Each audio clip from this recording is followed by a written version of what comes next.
প্রিয়ন, আসসালামু আলাইকুম। কেমন আছেন সবাই? আশা করি সবাই ভালো আছেন, যে যেখানে আছেন সুস্থ আছেন।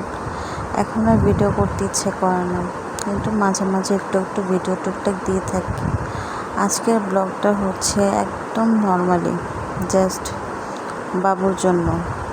আমার মনটা ভীষণ খারাপ, কয়েকদিন ধরে দেখতে পাচ্ছি নিজেরটা নিজে, তো আপনারাও সবাই দেখতে পাচ্ছেন আসলে মনটা খারাপ।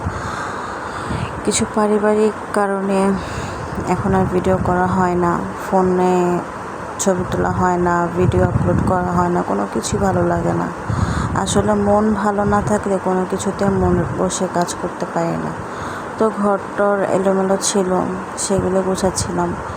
গতকাল রাতে ঘুম হয়নি। ঘুম না হওয়ার কারণ জানি না, হয়তো মানসিক কোনো টেনশন, সেজন্য।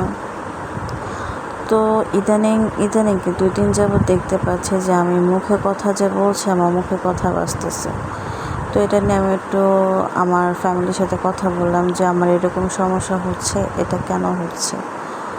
তো অনেকে ভয় পাচ্ছে যে আমি বেশি টেনশনের কারণে হয়তো আমার এই জিনিসগুলো হচ্ছে। আসলে গিয়ে অল্প বয়সে যে টেনশনগুলো মাথায় ঢুকে যায়, সেগুলো হয়তো অল্প বয়সের কারণে মাইন্ড স্ট্রোক বা হার্ট স্ট্রোক এগুলো অ্যাটাক হয়ে থাকে। তো আমি মনে করতেছি হয়তো আমার সাথে এরকমটা হবে, যেহেতু আমি এতটা মানসিক টেনশনের মধ্যে দিয়ে যাচ্ছি। যেটা আমি চাই না সেটা আমি মনে করেন যে নিয়ে নিচ্ছি, আমার ভালো লাগে না।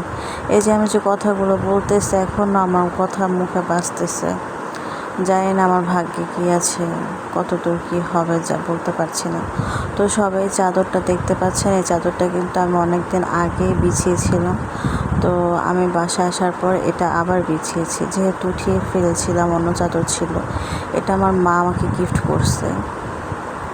ওনার যেহেতু ছোট্ট একটা বিজনেস পেজ আছে, আপনারা সবাই চাইলে ড্রেস নিতে পারেন।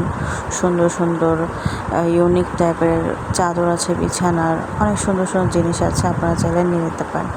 তো আমার বেবিটা আমার পিছে পিছে ঘুরতেছে, আর আমি আমার কাজে মন দিচ্ছি, ফোকাস করছি যে অনেক তো হলো, এবার নিজের দিকে তাকাই। যেহেতু আমার অনেক বড় একটা অ্যাক্সিডেন্ট হয়ে গেছে, আমার ছোট একটা বেবি মারা গেছে, ছেলে বাবু। তো টেনশনে আমি আরও বেশি অসুস্থ হয়ে পড়ছি। তো যাই হোক, দুপুরে রান্না টান্না করতেছিলাম, বেগুন ভাজা, আজকে ডিম ভুনা করবো আর ডাল রান্না। তো ডাল অলমোস্ট রান্না হয়ে গেছে, ডিম ভুনাটাও করে ফেলবো, আর বেগুন ভেজে ফেলেছি। তো পেঁয়াজগুলো ভালোভাবে ভেজে নিয়ে মশলা টশলা সব কিছু নিজের মতন করে, আজকে টোটালি নিজের মতন করে রান্না করেছি। কোনো কিছুতেই ভালো লাগতেছে না, ভাবলাম যে আজকে একটু নিজে রান্না করি, দেখি একটু মনটা ভালো হয় কিনা। কিন্তু না, দিন শেষে না ওই একাকিত্বটাই আঁকড়ে ধরে। বাচ্চার মৃত্যুটা মেনে নিতে পারিনি, তার উপরে পারিবারিক সমস্যা। তো যাই হোক, আজ এই পর্যন্ত। সবাই ভালো থাকবেন, সুস্থ থাকবেন, আর আমার জন্য দোয়া করবেন। আসসালামু আলাইকুম।